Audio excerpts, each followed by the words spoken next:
BYU basketball takes down the Kansas Jayhawks 91-57. Mitch Harper, Matt Baiamonte. I had to look at that just to see if it was for real. 34-point victory for BYU, the largest margin of defeat for Kansas against an unranked team.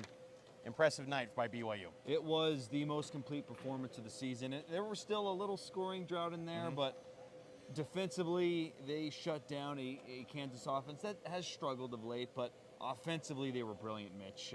45 points in the second half, 46 in the first. They shoot over 50% from three. They make a flurry of three-point shots. They had 6 players shoot better than 50% from the field against a top 50 scoring defense. This isn't some horrible defense, Mitch. This is a good defensive team. Not elite, not great, but really, really good. And BYU's offense just hit it was all gas, no brakes for the offense. It really was. And, Kansas tried a different starting lineup. They put Flory Badunga into the lineup, who's potentially a future NBA guy. I feel like they kind of went with an approach where they wanted to model what Arizona did.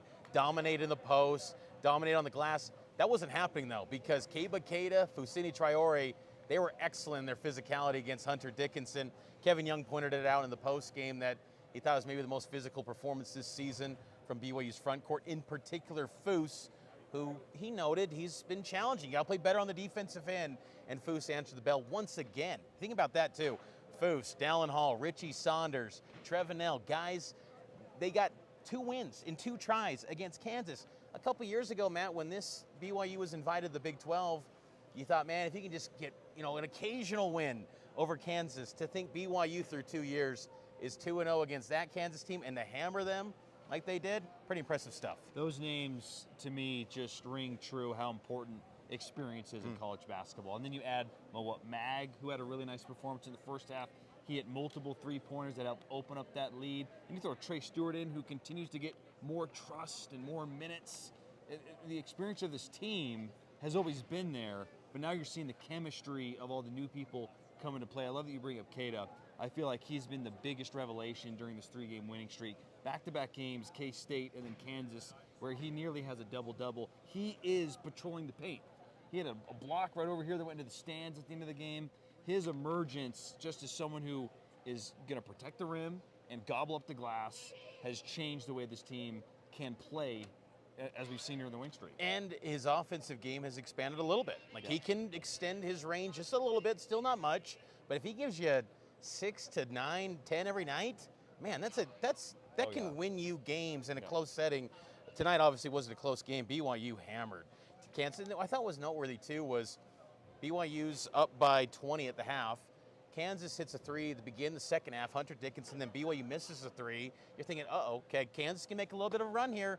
Then BYU pops off an 8-0 run.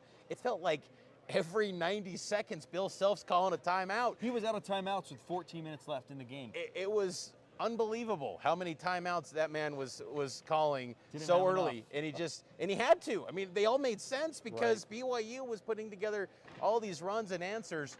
It was just an impressive night by BYU. Some of the final numbers, 51% from the field for BYU.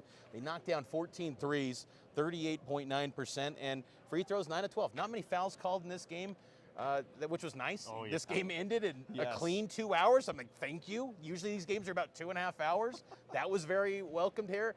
It was just an all-around exciting night, and it delivered. There was a capacity crowd here at the Marriott Center. They were spectacular. It was a great setting. A great setting. To pile on the great stats, 15 made field goals, all assisted in the first half. And then I thought, too, just one of the underrated moments of the game was in the second half when Yegor Demon hit the 3 to put them up 31. And you just, I don't know, that 30 number is not a number you see very often. Even against bad teams, how often are you winning by 30 and 40 points?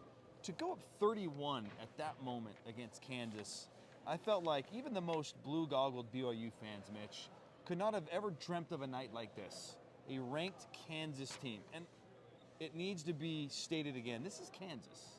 This is one of the most respected teams in all of college basketball. You think about the Mount Rushmore of teams in terms of cachet and winning and reputation. Kansas is on that Mount Rushmore.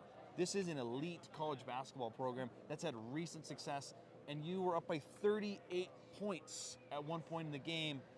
a night that I don't think any BYU fan could have ever dreamt of, and it was a night that will never be forgotten. Well said. And Bill Self noted, head coach of Kansas, BYU, they play like that again, they could beat anyone in college basketball. That was as good of a performance as he's seen, and he said that it was the best someone's played against his team this season. So BYU was lights out, and you got to give credit to Kevin Young and this staff. They were in their bag tonight. Oh, yeah. And just again to think, we talked, I remember in the summertime at the Marriott Center Annex, we were talking to some people around the program then, and we were discussing, I can't wait to see the chess matches between Kevin Young and Bill Self. It was just checkmate because Kevin Young was just dealing tonight, and it was an impressive showing by BYU. The exciting thing is that the grind doesn't stop in the Big 12. You got Arizona coming up on Saturday in Tucson at the McKale Center. First visit to the McKale Center since 2009 for BYU, so that's going to be a big one. But huge night. Trevenell eclipses 1,000 career points. Richie Saunders, 22 points. He was near perfect until he missed a three near the Marriott Center logo. I think he hit his first 5 or 6 field goal attempts. He was outstanding. Just a great night by BYU. There's really nothing to nitpick. They're playing great basketball at the best time of year. This was a game that I don't want to say you had to have, but winning this game puts you in a great position to make the NCAA tournament. And this team, they play anything like, they don't even have to play this good. The way they're playing of late, they could be a scary team in the tournament. Now you just got to hope Kansas doesn't fade, because BYU still needs this to be quad 1A preferably. Like, look, it's still going to be a great win that BYU fans are going to remember forever. But when you look at the resume and metrics in a few weeks, you want this one to hold up, because Kansas, I wonder if they just bottom out and let this thing go sideways completely. I didn't see much fight, it felt like, from that Kansas team in the second half. So that'll be something to monitor going forward. But it was a huge night for BYU. The Cougs now in sole possession of 5th place in the Big 12 Conference, 2 games back from Texas Tech, who lost tonight, and Iowa State. So there's some craziness. There could be some wild things happening in the Big 12 going forward, and we'll have you covered on KSLSports.com.